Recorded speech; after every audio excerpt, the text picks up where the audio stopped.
కాకినాడ జిల్లా రౌతులపూడి ప్రభుత్వ ఆసుపత్రిలో పలు అభివృద్ధి కార్యక్రమాలను స్థానిక ఎమ్మెల్యే వరపుల సత్యప్రభారాజ ప్రారంభించారు. ఈ సందర్భంగా ఆమె మాట్లాడుతూ, సామాన్య ప్రజలకు మెరుగైన వైద్యం అందించడమే లక్ష్యంగా కూటమి ప్రభుత్వం పనిచేస్తుందన్నారు. హాస్పిటల్కు కావలసిన అన్ని పరికరాలను తీసుకురావడం జరుగుతుందని, అలాగే రౌతులపూడి మండలంలో ఎక్కువ గిరిజన బిడ్డలు, పరిసర ప్రాంత ప్రజల వైద్యం కోసం ఎక్కడికి పరుగులెట్టవలసిన పని లేకుండా రౌతులపూడిలోనే అత్యాధునిక పరికరాలు తీసుకువచ్చి 30 పడకలుగా ఉన్న ఆసుపత్రిని 50 పడకలుగా తీర్చిదిద్దుతారన్నారు. నూతన బిల్డింగులు కూడా ఏర్పాటు చేసేందుకు, అలాగే హాస్పిటల్కు కావాల్సిన ప్రతి అవసరాన్ని అడిగి తెలుసుకున్నట్లు వాటిని త్వరలోనే పరిష్కరిస్తామని ఆమె హామీ ఇచ్చారు.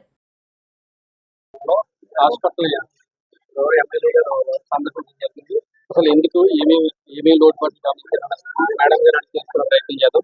నమస్తే మేడం.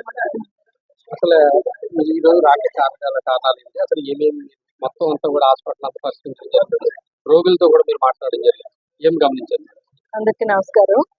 ఈ రోజు రౌతులపూడి గ్రామంలో ఉన్న సిహెచ్సికి ఇక్కడ ఉన్న కొన్ని అభివృద్ధి కార్యక్రమాలు చేశారు. దాంతో పాటు ఒక 5 లక్షలకి సంబంధించి ఇక్కడ హాస్పిటల్కి అవసరమైన ఇన్స్ట్రుమెంట్స్ ని కొనుగోలు చేయడం జరిగింది. దాని నిమిత్తం వాటిని పరిశీలించి ఓపెన్ చేయడానికి ఇక్కడ రావడం జరిగింది. ఇక్కడ 5 లక్షలకు సంబంధించింది ఏంటంటే, ఇది ఇక్కడ ఉన్న ఈ మండలంలో ఉన్న సిహెచ్సి, ఇది దాదాపు ఇక్కడ రోజుకి ఒక 200 మంది వచ్చి విజిట్ చేసేది. అత్యవసరంగా ఈ మధ్య కాలంలో మనకి ఎక్కువగా ఈ గుండెపోట్లు అయితేనేమో ఏమన్నా ఉన్నప్పుడు ఎక్కడైతే ఇటు తుని కానీ అటు కాకినాడ కానీ వెళ్ళి లోపు వాళ్ళకి ఎమర్జెన్సీగా ట్రీట్మెంట్ చేయడానికి సంబంధించి ఈసీజీ మెషిన్ అయితేనేమి, డిఫిలేటర్ అంటే సిపిఆర్ చేయడానికి దానికి సంబంధించిన మెషిన్ దాదాపు డిఫిలేటర్ మెషిన్ 2,10,000 పెట్టి కొనుగోలు చేయడం జరిగింది. ECG machine 1,13,000. అలాగే ఇంకా చిన్న చిన్నవి అంటే అవసరానికి ఇప్పుడు రాబోయే వర్షాకాలంలో ఓపీ పెరుగుతుంది, ఇన్పేషెంట్లు పెరుగుతారు. బెడ్స్ అన్నవి కొన్ని సరిగా లేవని నా దృష్టికి తీసుకురావడం జరిగింది. వాటిని కూడా బెడ్స్ కొనుగోలు చేయించమని చెప్పి ఈరోజు వాటిని కూడా మేము ఏర్పాటు చేయాలని చెప్పడం జరిగింది. కొనుగోలు చేశారు.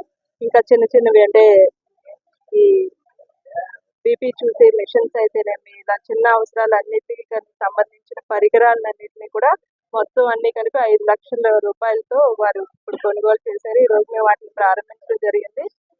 ఇంకా ఇక్కడ ఇవన్నీ కూడా పరిశీలించడం జరిగింది. ఇక్కడైతే ప్రస్తుతానికి అన్ని రకాల వారికి అంటే గర్భిణీ స్త్రీలు అయితేనేమి, ఈ చిన్నపిల్లలకు సంబంధించింది, ఇంకా దంత వైద్యులు అందరికీ వైద్యులు అన్నది ఇప్పుడు ఉండడం జరిగింది. ఇప్పుడు మేము ఇంకొకటి చూసింది, గర్భిణీ స్త్రీలు ప్రతి నెల 9వ తారీఖు ఇక్కడికి ఈ మండలం నుంచి అయితేనేమి పక్క మండలం నుంచి కూడా వాళ్ళు ప్రతి నెల 9వ తారీఖున రావడం జరుగుతుంది. వారికి ఇప్పటికే మేము కత్తిపూడి సత్రం నుంచి ప్రతి నెల 9వ తారీఖు వారికి భోజన సదుపాయం కల్పించడం జరిగింది. కాకపోతే అక్కడ వారు అనుకూలంగా కూర్చోవడానికి ఏ వర్షం అది వచ్చినప్పుడు కూడా భోజనం చేయడానికి ఇబ్బందిగా ఉందని ఇప్పుడు మన డాక్టర్ గారు నాకు అక్కడ చూపించడం జరిగింది. త్వరలోనే దానికి కూడా ఎవ్వరూ కూడా ఇబ్బంది పడకుండా వచ్చి వారి ట్రీట్మెంట్ అంటే చూపించుకుని మధ్యాహ్నం భోజనం చేసి వెళ్ళేలోపు ఇక్కడ కూర్చోవడానికి లేదంటే వర్షం వచ్చినప్పుడు వారికి సరైన వసతి కల్పించాలని దాన్ని కూడా మేము ఇప్పుడు పరిశీలించడం జరిగింది. ఇకపోతే అది త్వరలోనే మన పరిస్థితి అయితేనే వాటిలో వేదిలో దాంట్లో పెట్టించి దాన్ని నేను ఏర్పాటు చేస్తాను. ఇంకా ఇక్కడ ఓపెన్ కావాల్సిన బిల్డింగ్లు కొన్ని ఉన్నాయి. ఎందుకంటే ఇప్పటికే కొంచెం ఈ పేషెంట్స్కి అయితేనేమి వార్డులు పెరిగినప్పుడు ఈ వర్షాకాలం రాబోయే కాలంలో ఇన్పేషెంట్లు పెరుగుతారు ఖచ్చితంగా. అప్పుడు ఇబ్బంది పడకుండా ఆ బిల్డింగ్స్ కూడా నేను కాంట్రాక్ట్తో మాట్లాడి అవన్నీ కూడా త్వరలోనే దాన్ని సంబంధించి ఏమేమి చేయాలని చేయించి ఓపెన్ చేయించడం జరుగుతుంది. కలెక్టర్ గారితో కూడా మాట్లాడతాను.